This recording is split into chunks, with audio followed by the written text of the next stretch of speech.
If I had to pick out the manifestation technique that works the best, there's a lot of noise out. It would hands down be the one that we're going over in this video. Why? Well, it's been said a picture is worth 1,000 words. 10 photos that mean something to you is pretty much 10,000 words. Most of the manifestation techniques are fine. They're having you write down a lot of things. Where they're missing the mark is there's no visualization, there's no image. You think of superpowers, what do you think of? Superman, Spider-Man, Wonder Woman. Now, I don't know how much you can bench press. I don't know how fast you run, but I know one thing, that you have a superpower that pretty much no other animal has. You know what that is? Your ability to think greater than your current environment. Visualization. Your brain. What is visualization? Holding images in your mind, taking the invisible and making it visible. Whether you do that through a vision board, whether you do that through sitting and meditating, whether you do that through watching a movie, that is visualization. Don't overcomplicate it. In fact, any manifestation technique that's worth its weight in salt is a form of visualization. You're thinking to the end result and you're visualizing. You follow me? How do you do it? Let's talk about it. What we're doing here is the biggest visualization hack that I know of. It's a vision board. There's a lot of bad PR with vision boards. The movie The Secret came out and people thought that a vision board was something you like cut out of magazines and you make a big cork board, and then what does it do? It sits in your closet collecting dust for like 10, 20 years. You never look at the thing. Just keeping it real. Now, if you like the cork board and the magazine cutouts, that's fine. You go for it. You cut those magazines. Personally, for me, being in, the digital age, literally 2 steps away from a metaverse, who knows, maybe we'll have one of those vision boards. It'll be a vision room and you can literally walk around and see yourself. Until then, what we're doing is a digital vision board. So let me show you a few examples of this, and then you and I are going to make one together step by step. I'm going to give you some tips and tricks to add in and make this even more effective to tap into that superpower we talked about. This is my 2018 vision board. Probably the first year I started doing this very seriously. I used to visualize myself earning what's called a silver play button. Okay, here's like a gold play button. This is what they send you when you hit 1 million subscribers. But I wanted that, like what it represented of 100,000 subscribers. A year before this, I was in my mom's basement. If you know the story, 2 years before that, I was struggling just to, figure out what the hell I was gonna do. Building this YouTube channel was really scary. And I would just every day go back to visualizing 100,000 subscribers in that play button. Never forget the day, YouTube, they send you one of these bad boys. Here's 2020. Last year's vision board simplified it even more if you saw that video. And finally, we have the 2022 2.0 vision board. Now, I am gonna blur some of this out just because it is proprietary. We talk about this in our Metamorphic program. We don't just stop at a vision board, we give you a vision book. This is powerful. Just like designing a dream character in a movie or a video game or a story, we go super deep into that concept. You can see it's just updated from the previous years. Not a lot changed, and that's okay, except for the shirtless dude. That changes every year. So now you're probably thinking, well, how do I actually do this, Clark? And I'll walk you through, I'll give you some tips and tricks so you can walk away and actually do this, start tapping into that visualization. First step, open up a blank document. I do this in Pages, the Mac version of Microsoft Word. Any of them work, don't get caught up in the tech. That is step 1. Step 2, you might before this video, just if you don't have a list of goals, create one.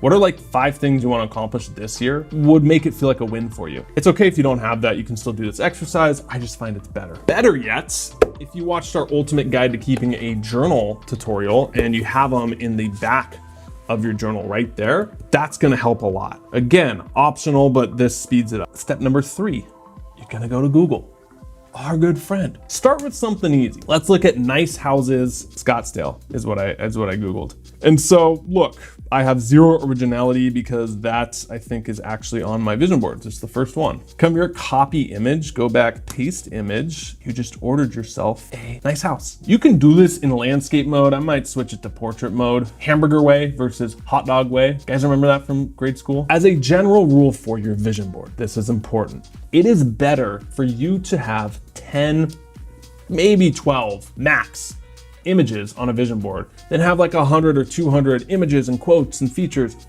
It's very hard to actually look at and understand, in my opinion. I think it's okay to have a few simple goals every single year. You're actually more inclined to work towards them and hit them because it's simple and you can understand it. If you just got a laundry list of 20 things, I mean, it's kind of hard. Let's go back to our catalog. So here's a Greyhound. I have a German Shepherd. I love him to death, but I have always wanted a Greyhound dog. Love the royalness of that breed. 45-mile-an-hour couch potato is what they're called. Same deal, copy, paste it up. So you might have a goal that's a little ambiguous, like let's just say you want to make YouTube videos. Well, how do you put that on a vision board? What I would do is a technique I got from Neville Goddard called the congratulations frame. I want you to picture, in the case of this, that you are a YouTuber, what's one moment that's gonna solidify that for you? Like the end result of when you know you're a YouTuber. Is it when you quit your job? Is it when, in my case, you hit 100,000 subscribers? Is it when people are watching you? Is it when you built your studio? I want you to flash forward to that end result and choose an image that represents that. One of the ones I had is when I was starting a company, once I made $100,000 a year, I would have a party to celebrate it. So I would, in my mind, picture that celebration, almost like a birthday party, but it was in like a brewery or something at the time, right? So that's a good example, like one of those parties that represents that. Does that make sense? Easy one to quantify is a 1,000,000 subscriber award. You are going on my vision board, Frankie. I made the joke 2 years ago when we were doing this, like imagine if they were some really offensive channel. We want to be just like him one day. Gets like arrested. He's Joe from You. I realize I'm pretty much just building a man cave. Got a Bond villain lair in the desert. Sort of like makes me look like a Bond villain. What do you think? One thing that's important to talk about here. See all these really nice photos here of like this dog and they kind of look like a stock photo. That you see what I'm talking about? I actually don't like stock photos and really professional looking photos on your vision board.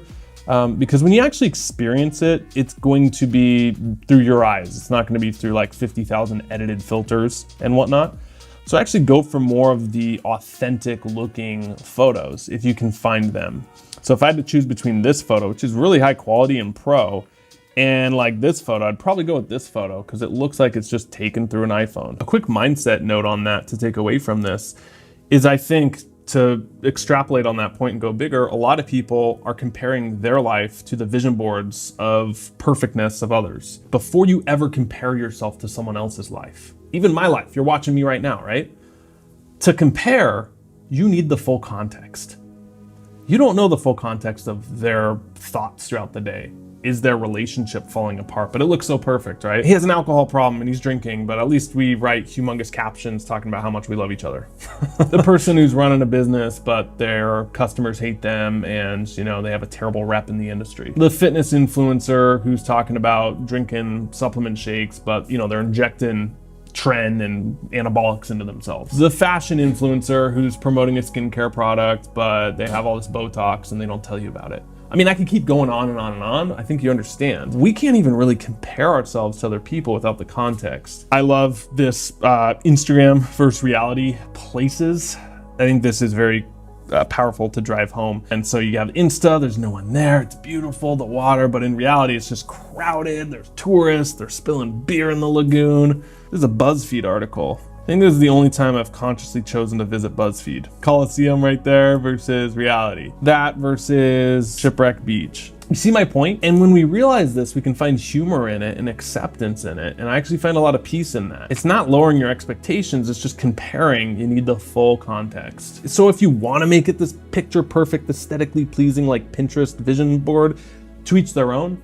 Personally, for me, I'd rather go for more of a rough around the edges, raw approach with it, authentic approach with it. Put a little TR on there. Tony, one of my heroes. Live with passion. I used to want like an electric car and whatnot. The Cybertruck is cool, but lately I've been feeling a Ford Raptor. Getting some of that testosterone in a vehicle. I probably won't do any off-roading, but of course I'll get like the off-roading package, just in case. One time in 20 years I need to go off-roading, I'll be ready. One tip for you.